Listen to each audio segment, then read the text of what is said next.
Alrighty, you got time for a quick story? Hey guys, and welcome back to the SmokeScreen podcast, episode 5, I believe. Yeah. And I'm Chris, by the way. My co-host James. I'm James. My co-host Chris. I was waiting on. Anyway, we skipped last week because we had a lot going on with Game of Thrones. But anyway, we're back, and I think James is going to tell us a story. I have a good one. So I know you. I mean, you hadn't told me yet, but you said it's a cable story. It is. We were working together at the time, right? So there's a chance that as I'm telling this, it'll come back to you. Okay. I would say I told most everybody I worked with. Right. So just for a little backstory, in case you didn't know, we did work together many years in many different jobs, actually. But we worked at the local cable company I did for 6 years. I think you left a little earlier. You had back issues or something. But yeah, so we worked together, different teams, same team, then different teams. Right. Because you went over to another department or whatever. But yeah, we installed internet, TV, cable, phone, all that good stuff. It was a great job at the time, by the way. It really was. It was really cool back in the day. You had your own van, a gas card, your own set of tools. You got to do some cool stuff, and it was just kind of fun hanging out with the guys. It really was, and I had the most of my time in cable was spent as a contractor. So when I came over and joined you guys, right, there was this family feeling. Yes, where you weren't going to get left hanging. Somebody was going to come help you out, and I loved it. I would have absolutely stayed there had it not been for that chance to do funnel cakes. Right. But yeah, I mean, there's a whole different atmosphere to contracting, which is hell, versus in-house, which, like you said, you get done, you go help somebody, they do the same for you. It ain't stressful. It ain't nothing. It's just two different worlds, even though it's technically the same job. Yeah, it's like everybody realizes, hey, you got a family to get home to too. But in the contract world, exactly, they don't care. They don't give a shit. Your family could be on life support. Exactly, and they don't care because you got to do 150 points. The divorce rate is very high in the contract world. I'm sure, no doubt. But anyway, this is not about cable. Well, I do want to say this. I have been in a customer's house as a contractor doing digital phone at 1:30 a.m. Yes. That I could not get dial tone on their phone in this elevator they had in their house. They lived on the golf course and had a freaking elevator in their house, and it took me till 1:30 to figure out how to get the dial tone on that elevator phone. They said by law it had to be working in case it got stuck between floors. A phone in the elevator. Yes. So I could not leave. Right. This guy, so I'm picturing like all the wiring going down to the top of the elevator in a shaft. Yeah. Okay. And I'm picturing this rich guy is going to give me a tip of a lifetime. Of course. He gave me a Coke and a smile. That is the truth. That's the way it always works. I got a 20-ounce Coke out of that guy, and I was there all that time. Oh, that was crazy. I got to say real quick before you get started, because I know I'm going to let you go, but the funnest part for me was when they opened up the sales stuff. Oh, I hated your gut. Because... So what we're talking about is we went out and did, mostly in-house people. We do installs, but mostly trouble calls where you're actually going to fix things. Yeah. And it's usually behind contractors and other bad in-house techs.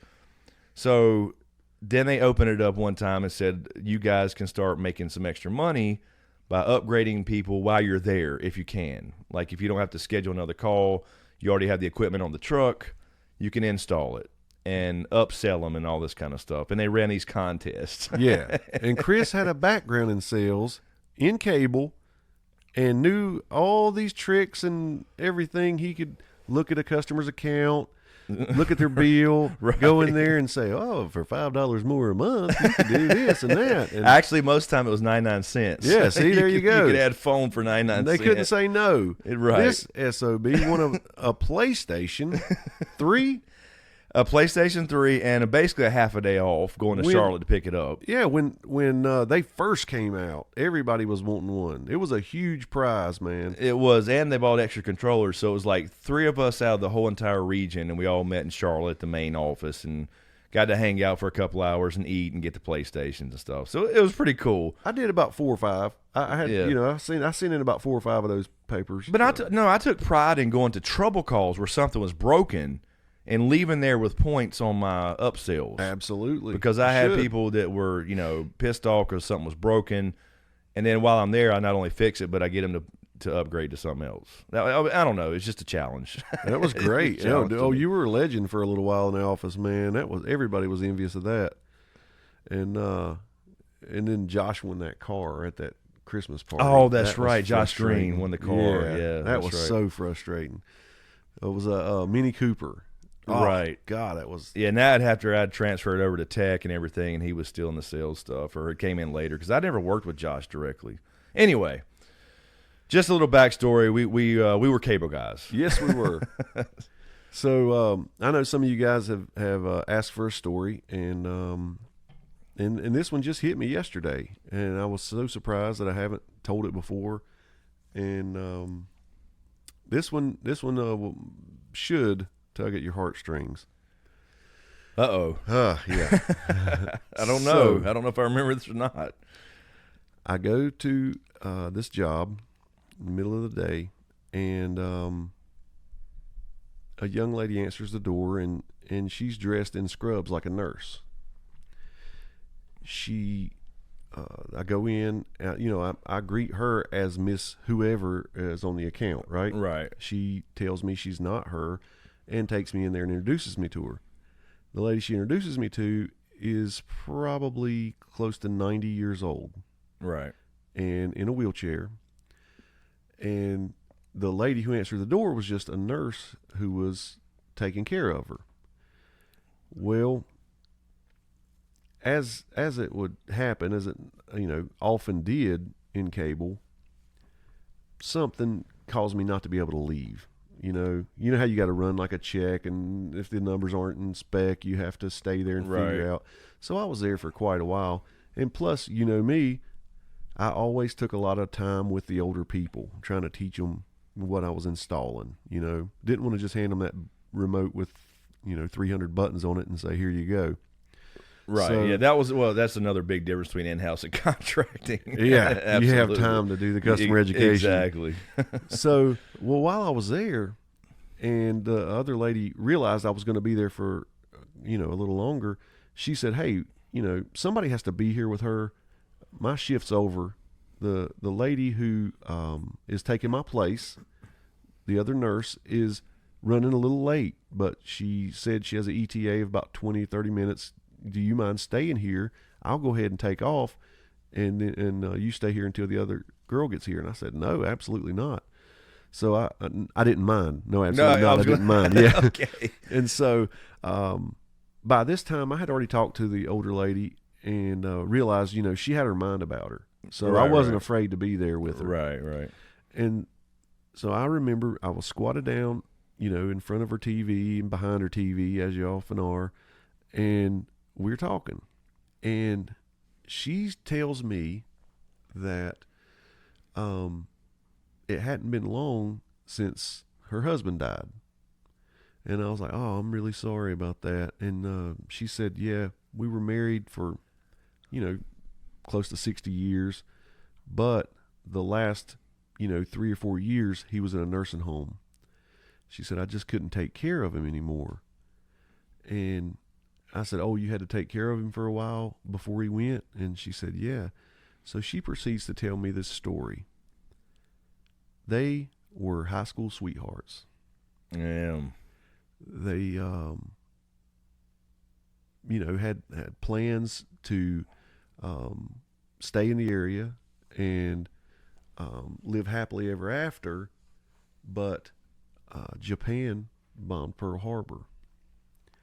Right. And yeah, that interrupted a few things. It did. So he got pulled into the war, and he got sent to Germany. But they were stationed out somewhere in the Midwest somewhere. It seemed like they were in maybe Texas or somewhere like that. And his best friend got drafted right along with him, and they were stationed together. So his best friend's girlfriend came along, or wife at this point, whatever, came along too. So the two wives lived together while the two husbands were in Germany. Right. And she said it wasn't long after he left that she found out she was pregnant. So she wrote him this letter, and she said what she didn't know is that his sister had wrote a letter that arrived before her letter. And it started out, well, I guess you've probably heard by now about Mary and the baby. Oh. He thought she had died and didn't know what she was talking about the baby. Wow. So, Right. Luckily, he got the letter the next day of her saying she's pregnant and all this stuff. And so the baby's born while he's fighting the war. And he comes home after the war. They move back here and open up a local furniture store. And pretty much lived happily ever after. Is their last name Honeycutt by any chance?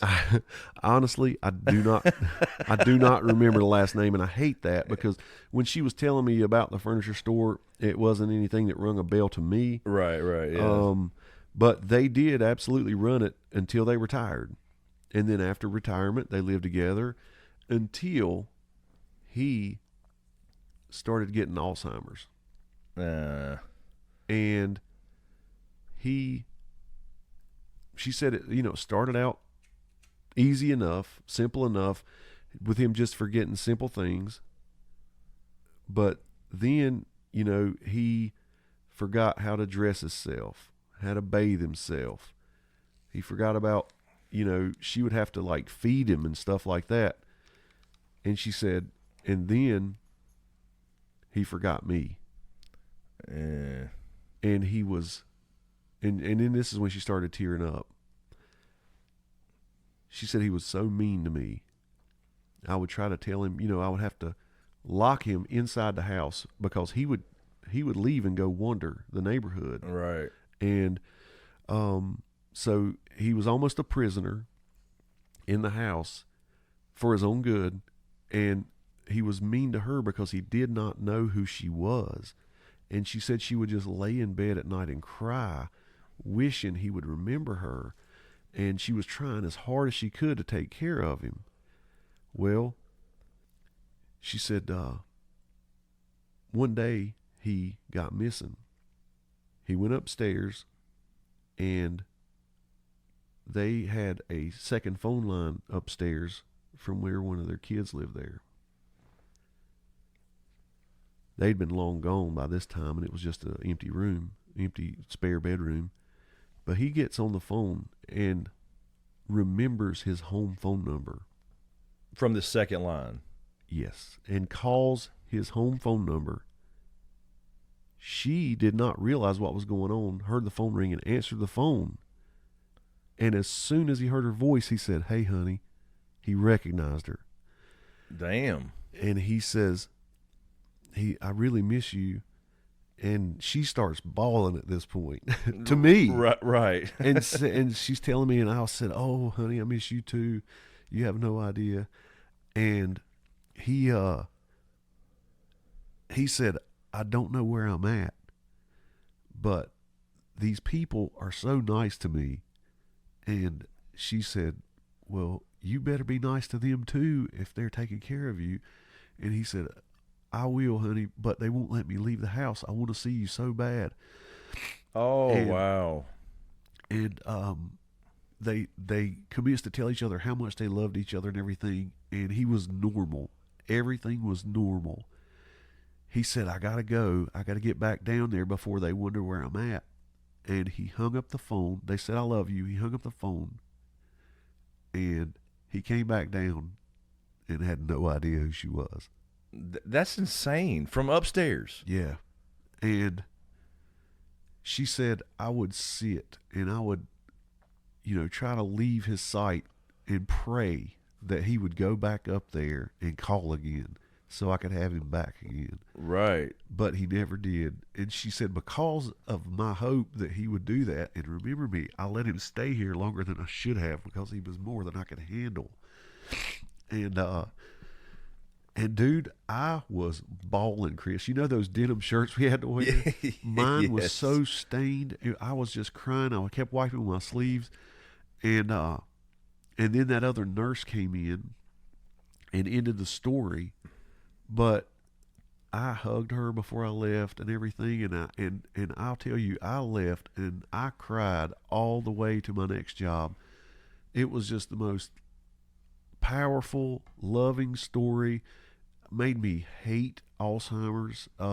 What a evil disease that is. And but you know, it's strange how strange it is. It reminded me of The Notebook. You know how Right. she didn't remember him and everything, but in this story, as soon as he heard her voice on the phone and remembered his phone number, he remembered his home number, called her, and as soon as she answered the phone, he knew her voice, and they had about 10 minutes of normalcy.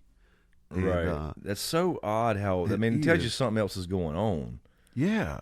Like, I mean, she comes back downstairs and it doesn't matter if she says, hey, honey, Nope. I just talked to you on the phone. He don't know her. I guess you need specific triggers in your brain or something weird, and I don't know, but that was a torturous story, but I loved it. I loved that story, and I can't believe I had put it on a shelf in my mind for so long and never thought about it. It would make an incredible movie, sure. Oh, yeah, absolutely. Made for TV movie or something, Lifetime. Yeah, I was gonna say Lifetime should pick that up. Yeah, that is such a great story, and it's true. As I'm sitting here, she told me that, and I could just picture it. I mean, you imagine they were high school sweethearts, lived their whole life together, you know, survived a world war, and then to have the end of it like that, you know, it's heart wrenching to think that that's a possibility. Yeah, for us all. Those are horrible. I mean, like you said, Alzheimer's. I mean, and while you were telling that, I was thinking about my grandparents because they were, you know, young and in love. Papa goes off to the war in the army. Duck. Okay. Goes to the infamous Rainbow Division in Germany, and they were high schools. And I remember, you know, specifically going to their 50th wedding anniversary. You know. That is crazy. 50 years, dude. Me and Chad were teenagers then, and looking back at some of those pictures, it's just crazy. I mean, they were absolutely 100% in love from the day they were met to the day they died. That my grandpa died first, but that's what made me think about it when you were telling that. You know, this because you don't hear about that anymore. No. I would say 50-year anniversaries are you know, a dying thing. Absolutely. Now, did you said he died first? Yeah. Did she go downhill? Yes. After he died, that happened to my great grandparents too. I've seen it happen. Yeah, it seems to be a thing. It's a mental thing. He, like I said, there's never been any disease in my family, but he also back in those days, being in the war, working in mills with asbestos and shit, ended up developing a brain tumor. And he was 76, and he didn't want it operated on. He didn't want to go through it. Oh, gosh. So he kind of didn't want to deal with that. He was just, and then it got bad, and it was, I remember specifically, me and Chad were working at that point, at a manufacturing facility that makes belts for various machines and treadmills and all kinds of different size belts. And I remember being over there one time, and my grandma said, "Why don't you shave Pawpaw for him?" And I was scared too, because I felt like I was going to cut him, and and it was very awkward for us at that point. We were young and never experienced, you know, imminent death of a family member. You know what I mean? And I didn't do it, and it was just because I was afraid I'd cut him. You know what I mean? Because like literally shaving his face is. And that old skin is paper thin too. Yeah. And so I was scared to do it, and I didn't do it, and then I felt so horrible for years after that because I never shaved his face. Dude, I mean, it's a simple little thing. You know what I mean? See that. Man, don't. Yeah, I wouldn't harbor any guilt over that. I get it, man. I get it. That would be so freaking hard. I can't imagine doing it as a teenager, man. Yeah. I mean, and I get your grandma trying to encourage you to do it. I get that. So you would have that moment, Right. but Right. in your mind, you're thinking this is a freaking razor, and you're right at Pawpaw's neck and everything. Yeah, you know? I mean, I didn't. Yeah, it was bad enough seeing him because the first thing that went was his speech, and that's what was the bad part. And it pissed him off. Like he would try to cuss after he couldn't say something, when he was still there in every other way. Oh wow! But if he couldn't say things, and then he would get mad, and you just hear him kind of just blurt out noise.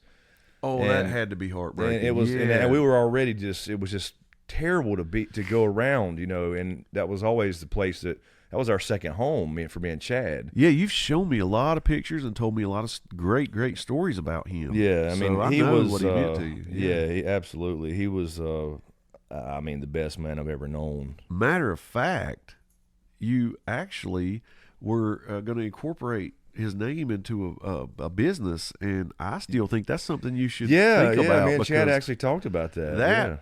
You know, it was a food. I have to tell you guys, I don't know what else he wants to say, but I'll just tell you it was a food product, and it was fantastic, and it was his grandpa's recipe. Yes, absolutely. And that's still something that would be very cool to do. Maybe one of these other projects will pop and allow me to do something like that. You know what I mean? Duck brand. Yeah. I thought that was so awesome. Yeah, and you heard James say Duck earlier. He got that nickname in the war, actually, in Germany.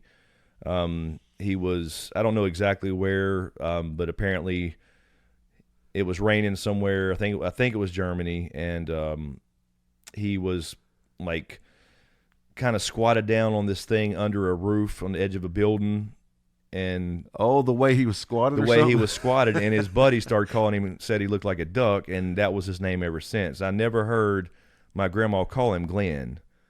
Wow. And of course I called him Pawpaw. I never called, but she never called him Glenn ever. She called him Duck. If she called him Glenn, he was in trouble. You know, exactly.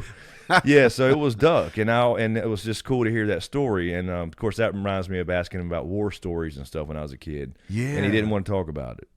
I know. Master sergeant in the Army, and I just know it was a horrible experience. But you know, they saved the world. You know what I mean? They did.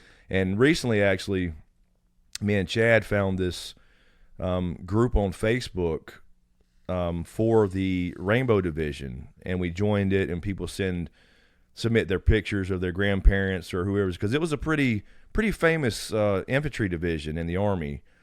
And we went through all these old articles and enrollment sheets to try to find his company and everything. Yeah. Chad has his medals. I have his hats, a couple of his hats, and Chad's got a very cool poster that I won't. I'm gonna steal it from him, but it's of Germany, and it shows their route with a rainbow where they went, and they ended up in Nuremberg or whatever it was. Wow, dude!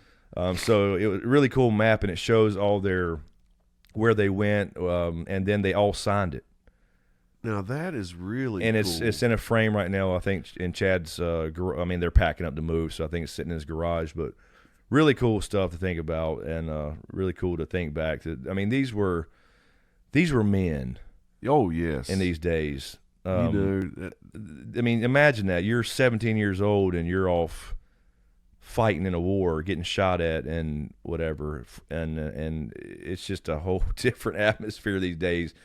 And it really made me want to, when I started getting into that and looking into the group and people posting their stories, I found a guy on YouTube, I believe, a young kid actually, that wanted to go start interviewing all these World War II guys, because there's not many left. And it was really cool. It made me want to do that. It made me want to want to talk to some of these guys and get their perspective on life. Well, I'll tell you, my great-grandfather, he was in World War II, and his story is slightly different because he was 33. Yeah, during the war. I went back in Ancestry, right, and found all of this information, which it triggered me to go, Google a bunch of things, right? And so I found a lot of these. He was drafted into the Navy at 33. Now, at this time of his life, He had been married for years, had 4 kids, had built a house, outgrew that house, built another house, Right.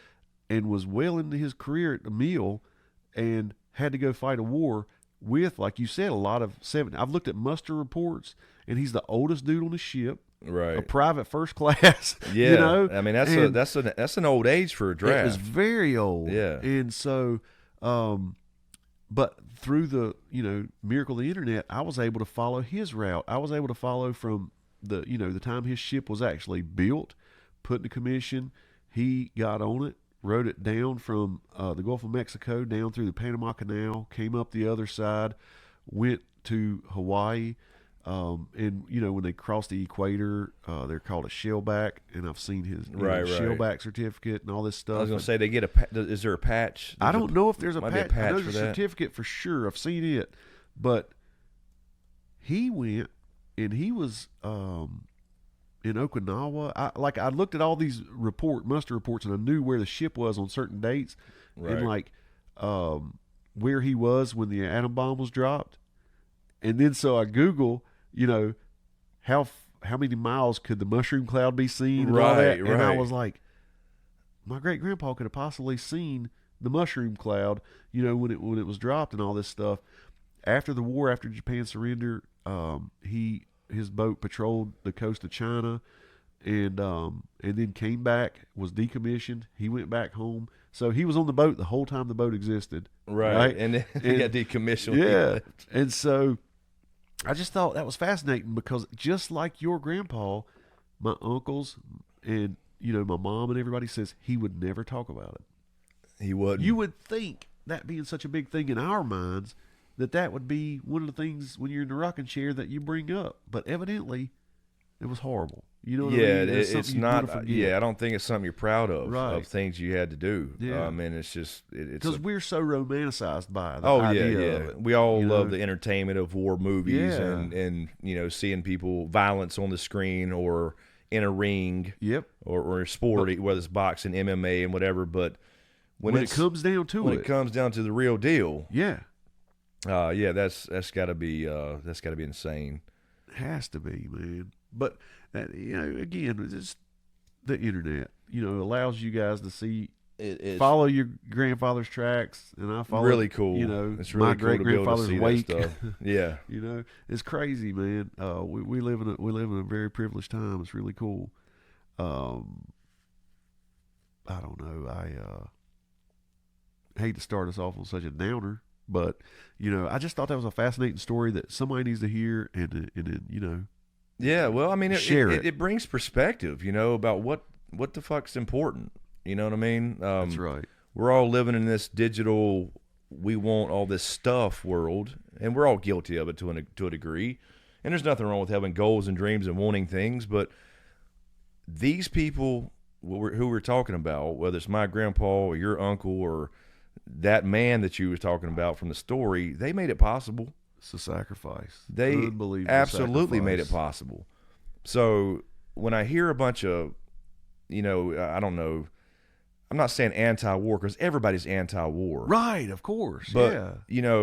do you just, But anti-military, period. yes, it really gets under my skin because I come from a whole military family. My dad's side were Marines, my mom's side were Army, all this kind of stuff. And these men and women went over and risked their lives and saved the world literally from a demon. You Right. know what I mean? At the time, you can't just sit back and be a pacifist about shit like that. They would have taken over the world. Oh, that was the plan. That was the They were plan. well on the way too. Exactly. And It's crazy to think that France was occupied by Germany, Right. at one time. I mean, that beautiful historic country was, Germany. It was in German control. and how many things they destroyed, history and Yeah. art and things they burned and destroyed just because they, I don't know. And so I don't want to get into politics, but it drives me insane when I hear the quest for socialism these days, when that's exactly what they were fucking fighting. You remember, what was A Few Good Men? Yes. When they're down at Gitmo, and he's Tom Cruise is talking to Jack Nicholson's character, and he says, you know, when you lay your head on the pillow, blah blah blah. Yes. You know, he's like, you want me on that wall, you need me on that wall. You damn right. You know, and it's so true. Somebody has to man up. Somebody's got to do the dirty work. They have to. And somebody's got to get their hands dirty. In their heart that they're a dirty, evil person. That's right. They're doing a job, an ugly job. Yes. To take care of the rest of us. That's why, you know, in more recent times, I was fascinated by, because I've always been fascinated by military stuff. And part of that is a, you know, I told the story a while back on a podcast about the college days and whatever, but part of that was of my growing up and getting out of high school was, do I go to the military? Because I felt like I needed to. You know, like I said, my dad, my uncle were all Marines, my grandpa, all that Army side, my other uncles on that side were in Navy. I felt like I needed to. I felt like I had to, like it was a duty, whether it was 2 years, 4 years, do something to serve. And my dad literally talked me out of it, who was a Marine. Yeah, there you go. And he said, look, man, you don't have to, you're not any less of a person if you don't go serve your country. You need to go into computer stuff. That's where the future is. Don't go deal with all the bullshit, because he's not saying the bullshit as in defending the country, but the bullshit along with going in the Marines. Like the shit you don't see. And put off what you could be learning now. Right. That he knew was because really he told me important. a lot of stories, my dad did, about, you know, just general nonsense about military life. And he was trying to set you up for life. He was. He's playing a long game. But you were playing a shorter game. Exactly. And so anyway, there's still some little bit of regret there. So I've always had a fascination for it. So fairly recently now, I got interested in the Chris Kyle thing, and that reminded me when you said that, you know, he was a sniper. And there's been some controversy with him and Jesse Ventura, and he's since been killed, obviously, on a gun range by a psychopath who had PTSD or whatever it was. I think guy he was trying to help. A guy he was trying to help. He was a sniper. And it got me thinking back to when people started jumping on him being a public figure, where he kind of got famous for having the most kills. Right. And people called him a coward for being a sniper. And it just drove me insane, because they have no idea. I've watched a lot of documentaries and read things about different units and how they work and operate, and specifically snipers, because I was always intrigued by snipers. And Hathcock in War Vietnam was one, for example. So it's not just going out there being because they were calling him a coward.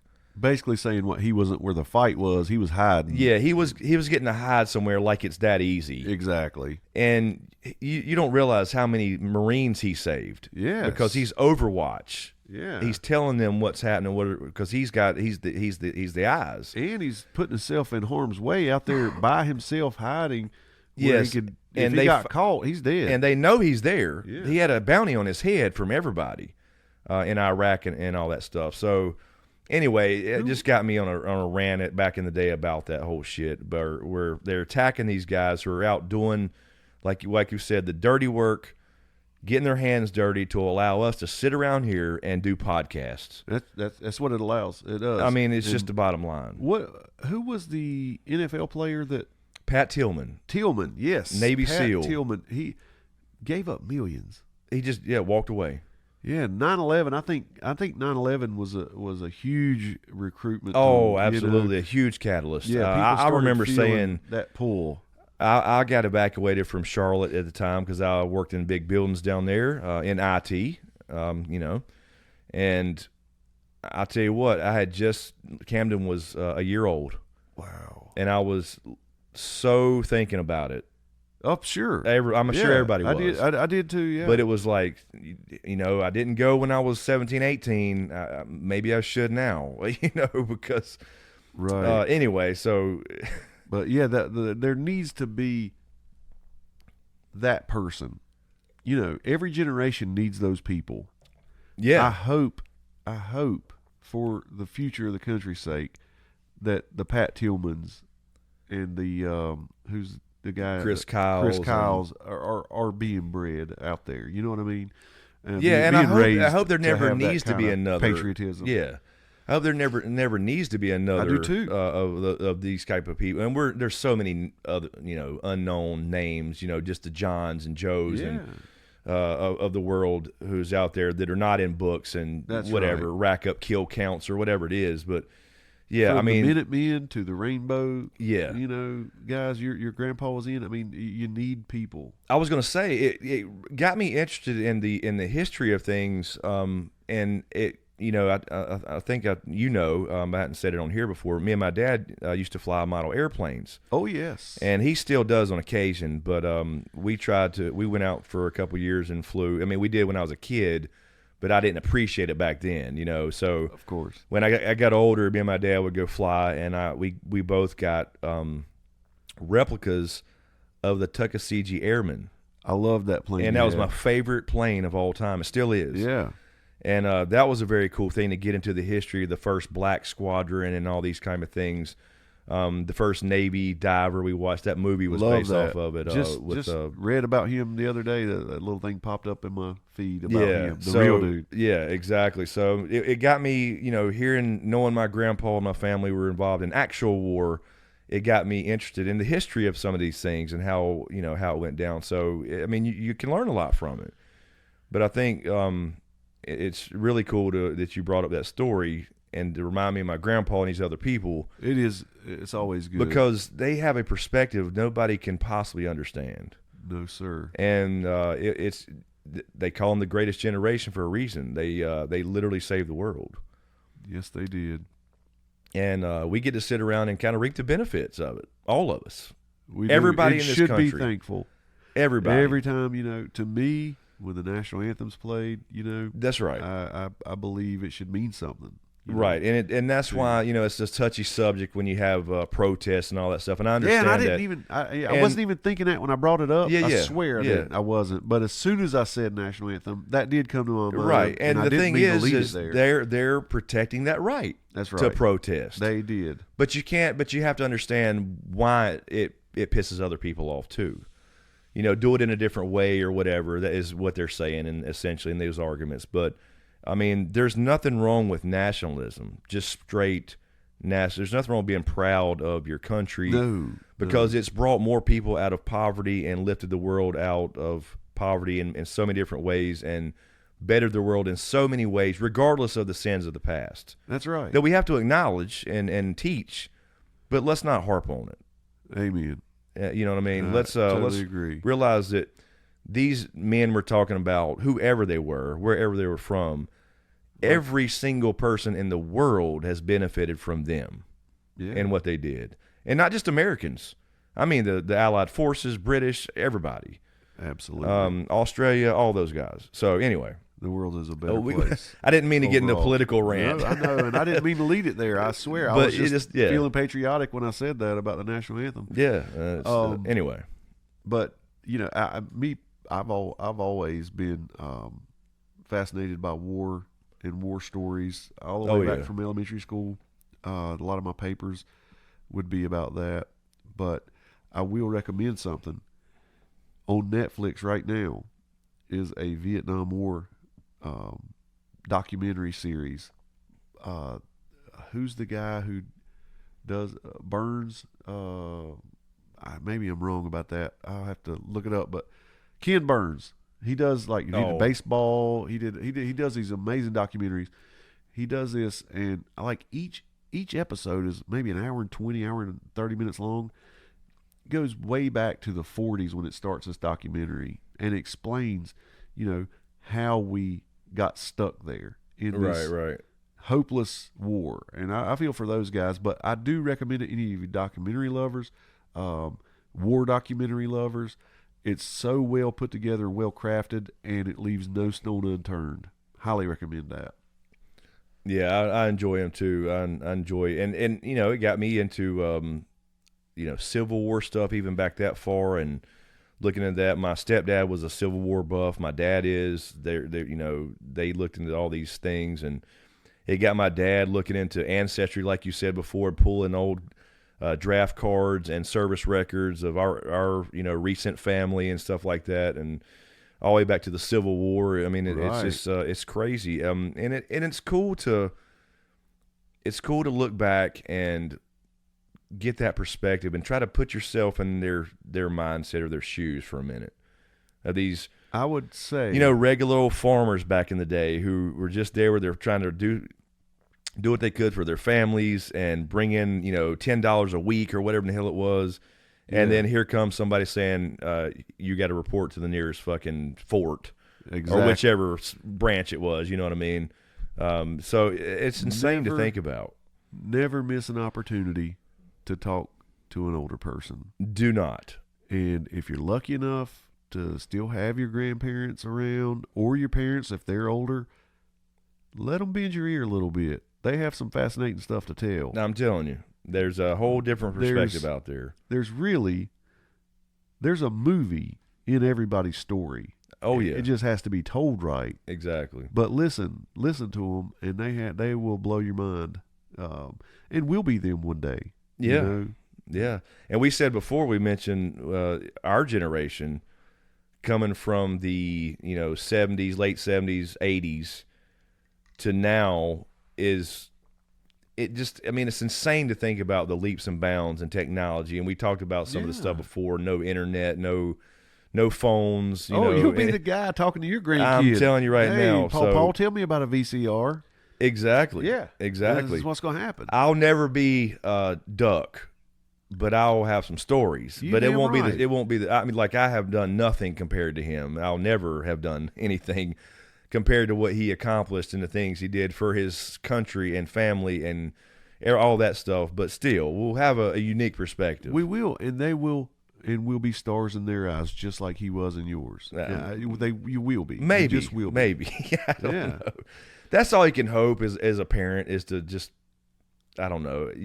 You just want to pass on some kind of knowledge, and some perspective, because you've been there, done that. You fucked up many times. Don't do what I did. That's all you're trying to do. That's right. As a parent anyway. So there's a different perspective there for anybody who has kids. You know this already. But anyway, I've enjoyed it. I've enjoyed talking about this stuff and letting you get that off your chest. I mean, I don't think you should live with any kind of regret about that. And I hope you've made peace with yourself about that. Yeah, I mean, I don't. It's not something that keeps me up at night. But I mean, there was a long while where I did, for a little bit. When you would remember him, you would always go to that feeling. Yeah, because I mean, like I said, I mean, when you talk to my uncle, for example, who was in Vietnam as well, and you see his literal scars and Purple Hearts, right? And it was like, why didn't I follow that path? Not saying I need to go get shot, right? But just even if it was 2 years or 4 years or whatever, it don't have to be a lifelong. And I have many friends, a couple that have done, their careers, in the military, and so I've always had that little bit of. Yeah, woulda, coulda, shoulda. Well, but no, it's not something I was specifically talking about. Don't beat yourself up about the not shaving your grandpa. Oh thing. yes, that I hope you've made peace with that. I'm sure it does bother you, and you feel like you missed a moment there. But anybody could understand that. That was a tough moment. You were overwhelmed with all these new emotions that teenagers, you were in a position there. It was just tough. So and I guess I don't too bad. I mean, I do think about it from time to time, especially when I drive by the graveyard where he's at, just near here. I'll think about stuff like that then, or if I stop by there and see Mama and Papa or whatever occasionally.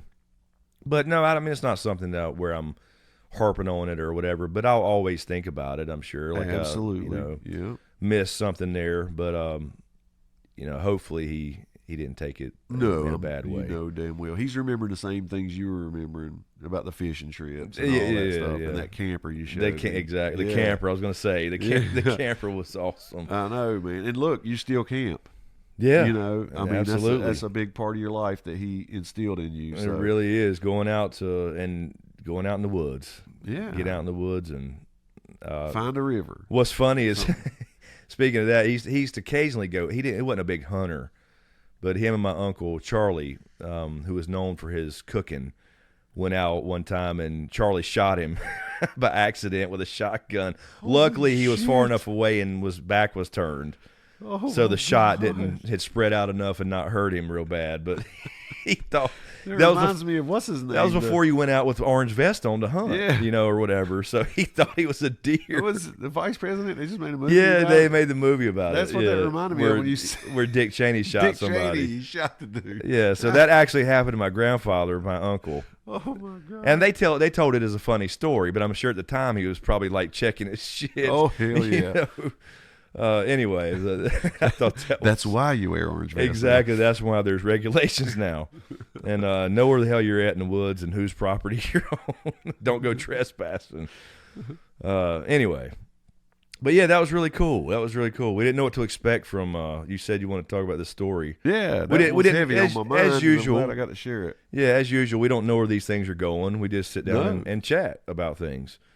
Because originally we were going to talk about like the Game of Thrones Arya scene, which we may get back to that some point. That's right. Because that's been on our mind a lot this week. Yeah, well, there's been a lot of discussion about, some people thought it was uncomfortable or whatever, and I can see both sides of it. Maybe we'll talk about that later. Me too, yeah. And I'm totally game. But anyway, yeah, let us know on YouTube what you think and if you have similar stories. And yes, I'd love to read it kind of them. went into World War II heroes in my eyes, I guess. But again, this is available on YouTube if you're listening there, or also SoundCloud, Google Play, iTunes, Podbean, and Spotify. So, and if you listen on those platforms, if you don't mind, drop us a little rating there. Yes, it would really please help do us that. out. Would really appreciate it. Whatever you think. So I can't ask you to give us a great rating. Just give us a rating. Yeah, definitely. And that'll help us out and get the podcast spread out to more people. So anyway, looking forward to reading your comments, guys. Thank you. yeah. So I guess we'll just, as usual, we'll just let it fade to black. Fade to black. Which reminds me of I need to get back and play more guitar. Oh, you're jamming lately, man. Oh, I'm not jamming It doesn't yet. sound like noise anymore. It sounds like a song. Well, it kind of resembles music a little bit. That's right. Kick ass.